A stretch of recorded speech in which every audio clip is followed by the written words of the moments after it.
So where did the year go, right? We're here at the latter part of December, and thank goodness there's still time to literally get your house in order, whether you rent or whether you own. There are things you can do now to save money and headaches in the year ahead. Real estate expert John Adams joins us now with a list. John, good morning to you. How are you today? Good morning and Merry Christmas to you. Well, Merry Christmas to you. And it sounds like we got a lot to do here in the last couple of weeks of the year, right? We do. What I tried to do, Buck, was put together a list of year-end tips, both tax-wise, because you've got a deadline there, and homeowner or renter-wise. So we're sort of mixed in here. They're all going to be on the Facebook page.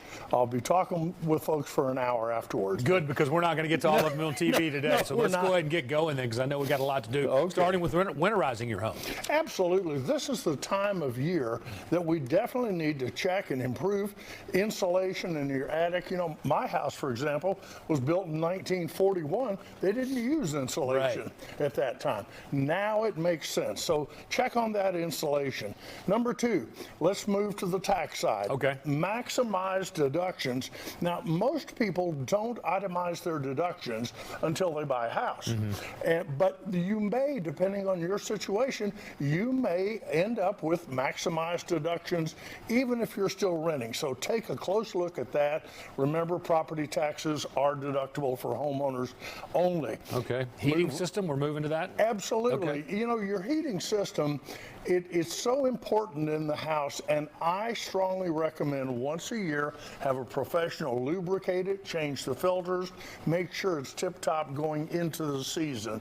A lot of times they call that a tune-up. Right. I think it's a good idea. How about tax breaks for working from home? This is an interesting one because I talk to renters all the time who say, hey, why don't we get any tax breaks?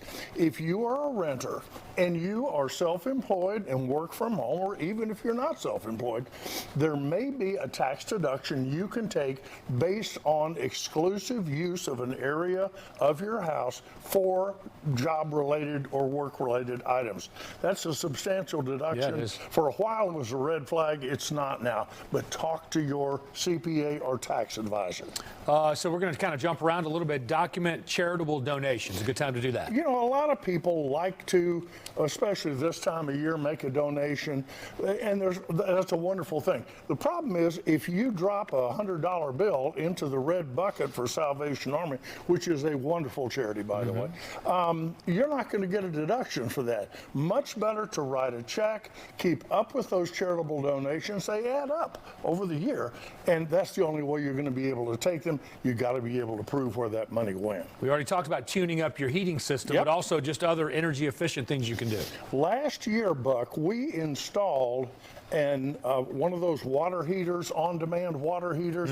It's high efficiency. It was expensive, but we got a big tax credit for that. Uncle Sam is paying about $750 toward the cost of this water heater, and it should last the life of the house. That's nice. All right, tax advantage retirement accounts. Now's the time. Got to get those things done too. You really do. Some of these you have until the date your tax return is due. Others, it's January 1. This is a big difference, especially for people who are renting and looking to own a house. Start with your tax advantage savings now, whether that's a 401k or wherever you work. It may be just a traditional IRA. Everybody qualifies for something. Talk to your tax advisor. But this is part of that discipline, Buck, of getting ready to own a home, setting that money aside. And by the way, there are ways that you can use that towards your down payment. Very nice. In some situations. Talking about a lot of taxes here, the implications of selling your home as well. You know, this, I believe, is the number one benefit of being a homeowner, is after you've lived in the house for any 2 of the 5 years immediately preceding the date of sale, you may exclude up to $250,000 per owner of capital gain. That's $500,000, and that's totally tax-free. No federal, no state, no Social Security, no nothing. It's a big, big deal. Probably got time for one more, John. How about rental property tax benefits? Once again, taxes. You know, one of the great ways that a renter can make the jump to home ownership is to buy a duplex or a triplex or a quad. Those you can get financing through FHA up to 97%. and you have to live in one of the 4, but the other 3 tenants are going to pay the mortgage payment, right, which is a great way for you to get into the idea of what are the tax benefits of being a landlord, what are the tax benefits of being a homeowner. Great. It's called Section 121. Most people don't know anything about it, and it's a great advantage of buying a home.